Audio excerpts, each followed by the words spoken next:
ଖ୍ରୀଷ୍ଟରେ ପ୍ରିୟ ଭାଇ ଏବଂ ଭଉଣୀମାନେ, ଗୋटे ଅତି ସୁନ୍ଦର ଏବଂ ଗୋटे ବଢ଼ିଆ ଖବର ନେଇକି ମୁଁ ଆସିଛି ଆପଣଙ୍କ ନିମନ୍ତେ।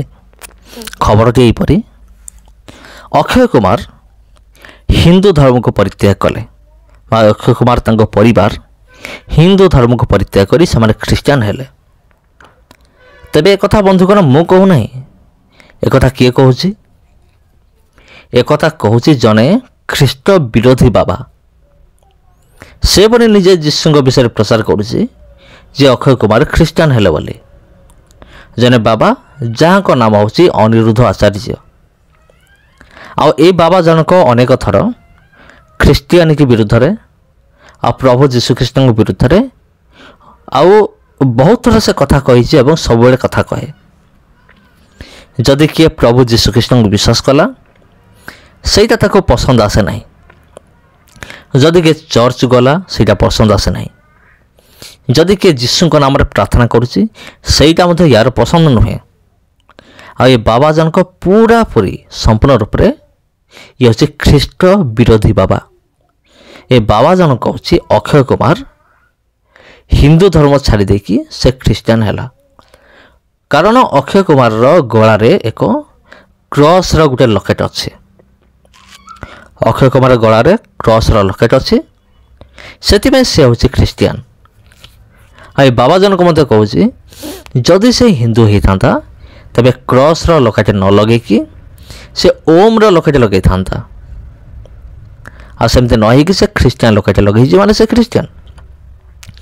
ବାବାଙ୍କ କଥା ଛାଡ଼ନ୍ତୁ, ଅନେକ ଖ୍ରୀଷ୍ଟ ବିରୋଧୀ ଅଛନ୍ତି ଯେଉଁମାନଙ୍କ ମନରେ ବି ଏମିତି ଭ୍ରାନ୍ତ ଧାରଣା ରହିଛି। ମାନେ ଜଣେ କ୍ରସ୍ର ଲକେଟ ବେକରେ ଲଗେଇକି ବୁଲୁଛି ମାନେ ସେ ଖ୍ରୀଷ୍ଟିଆନ, ତାକୁ ଆମେ ଖ୍ରୀଷ୍ଟିଆନ ଆମେ କହିବା। ଜଣେ ଚର୍ଚ୍ଚ ଯାଉଛି, ଜଣେ ଯଦି କୌଣସି ଦିନ ବାଇଚାନ୍ସ କେତେବେଳେ କେମିତି ଜଣେ ହିନ୍ଦୁ ଚର୍ଚ୍ଚକୁ ପଳାଇଲା, ଧରାଯାଉ ଚର୍ଚ୍ଚକୁ ପଳାଇଲା ମାନେ ସେ ପୁରା ଖ୍ରୀଷ୍ଟିଆନ ହେଇଗଲା। ଏମିତି ମାନେ ବେକାରିଆ ଚିନ୍ତାଧାରା ଗୁଡ଼ିକ ରହିଛି ଏହିପରି ଖ୍ରୀଷ୍ଟ ବିରୋଧୀମାନଙ୍କ ଭିତରେ ରହିଛି। କିନ୍ତୁ ଅକ୍ଷୟ କୁମାରଙ୍କ ବିଷୟରେ ଗୋଟେ ବିଷୟ ମୁଁ କହିପାରିବି, ସେ ପ୍ରଭୁ ଯୀଶୁଖ୍ରୀଷ୍ଟଙ୍କୁ ସେ ପ୍ରେମ କରନ୍ତି। ଆଉ ପ୍ରଭୁ ଯୀଶୁଖ୍ରୀଷ୍ଟଙ୍କର ବିଷୟକୁ ଆଉ ପ୍ରଭୁଙ୍କର ବାକ୍ୟ ବାଇବେଲକୁ ସେ ପ୍ରେମ କରନ୍ତି। କିନ୍ତୁ ଗୋଟେ ବିଷୟ ସେ କରିନାହାନ୍ତି, ସେଥିପାଇଁ ତାକୁ ଆମେ ଖ୍ରୀଷ୍ଟିଆନ କହିପାରିବା ନାହିଁ। ସେ ପ୍ରଭୁ ଯୀଶୁଖ୍ରୀଷ୍ଟଙ୍କୁ ନିଜର ବ୍ୟକ୍ତିଗତ ଉଦ୍ଧାରକର୍ତ୍ତା ଭାବରେ ସେ ଗ୍ରହଣ କରିନାହାନ୍ତି କି ନିଜ ମୁଖରେ ସ୍ୱୀକାର କରିନାହାନ୍ତି ଯେ କେବଳ ପ୍ରଭୁ ଯୀଶୁଖ୍ରୀଷ୍ଟ ହିଁ ମୋର ଉଦ୍ଧାରକର୍ତ୍ତା। ଆଉ ଅନେକ କହନ୍ତି ଯେ ଅକ୍ଷୟ କୁମାର ସବୁ ଧର୍ମକୁ ସେ କ'ଣ କରନ୍ତି, ଫଲୋ କରନ୍ତି, ମାନେ ଅନୁସରଣ କରନ୍ତି। ସେ ଚର୍ଚ୍ଚ ବି ଯାଆନ୍ତି, ଆଉ ସେ ମନ୍ଦିର ବି ଯାଆନ୍ତି, ଆଉ ସବୁ ଧର୍ମକୁ ସେ ସମ୍ମାନ ଦିଅନ୍ତି ବୋଲି ଅନେକ କହନ୍ତି।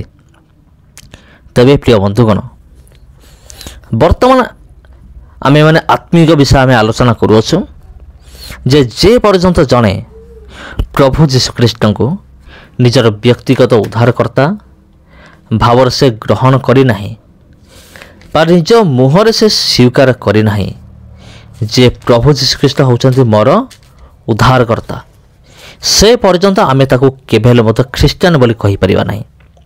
ଯଦି ଆମେ ଦୁନିଆରେ ଦେଖିବା ଅନେକ ମାନେ ବିଜାତି ଲୋକମାନେ ଅଛନ୍ତି, ସେମାନେ ବି କ୍ରସ୍ ପକେଇକି ବୁଲନ୍ତି। କ'ଣ ଆମେ ତାକୁ କହିଦେବା ସେ ଖ୍ରୀଷ୍ଟିଆନ ବୋଲି? ବିଲକୁଲ ନୁହେଁ। ଅନେକ ଖ୍ରୀଷ୍ଟିଆନ ଲୋକମାନେ ମାନେ ନାମଧାରୀ ଖ୍ରୀଷ୍ଟିଆନ କଥା ମୁଁ କହୁଛି, ଏମାନେ ଏକୁଳର ନୁହନ୍ତି କି ସେକୁଳର ନୁହନ୍ତି। ଏମାନଙ୍କୁ ଆପଣ ହିନ୍ଦୁ କହିପାରିବେ ନାହିଁ, ଖ୍ରୀଷ୍ଟିଆନ ବି କହିପାରିବେ ନାହିଁ, କି କୌଣସି ମୁସଲିମ ବି କହିପାରିବେ ନାହିଁ। ଏମାନେ ଏକୁଳର ନୁହେଁ କି ସେକୁଳର ନୁହେଁ।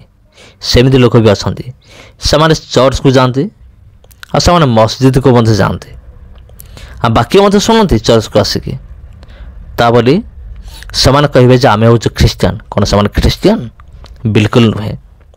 ଜଣେ ଚର୍ଚ୍ଚକୁ ପଳାଇଲା, ଜଣେ ଖ୍ରୀଷ୍ଟମାସରେ ଯୋଗଦାନ କଲା, ଆଉ ଅଳ୍ପ ଦିନ ପରେ ଖ୍ରୀଷ୍ଟମାସ ଆସୁଛି, ଅନେକ ଭାଇ ଭଉଣୀମାନେ ପାଳନ କରିବେ। ଜଣେ ଖ୍ରୀଷ୍ଟମାସ ପାଳନ କରିଦେଲା ଆଉ ଜଣେ କ୍ରସ୍ର ଲକେଟ ପିନ୍ଧିଦେଲା ମାନେ ସେ ହେଉଛି ଖ୍ରୀଷ୍ଟିଆନ। अक्षय कुमार हिंदू है कि मुसलमान? हिंदू। लेकिन कभी ध्यान से देखना, वो गले में एक लॉकेट पहनता है जो क्रॉस होती है। हिंदू तो है, पर वो हिंदू होता तो ओम पहनता, क्रॉस क्यों पहनता? वो एजेंडा के तहत काम करते हैं। वो क्रॉस पहन के सबको दिखाता है कि देखो इससे क्या होगा। ये नौजवान तो बाकी कौन कहुए ख्रीष्टान क्या कहुए? प्रभु विश्वासी प्रकृत प्रभु विश्वासी किए?